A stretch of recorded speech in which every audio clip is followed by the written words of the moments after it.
Okay, let's talk about this first slide. So the goal is to create a graph from each of the sequences that you see embedded in the slide below. So we have sequence A, sequence B, and sequence C. And I'm just going to use the same colors that you see on your graph. So all you have to do is take the T of N column, that's our Y coordinates, and input them here. Now when you do so, something kind of nice will happen for you. You'll get your points plotted on the graph to the right. So that first sequence will look like this. Sequence B, when we input our values here, 9, 36, and again, I'm just taking my T of N values and writing them, typing them for you into the table. It will graph those points for you as well.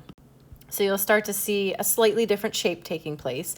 There's also an overlap on one of the points. That's okay.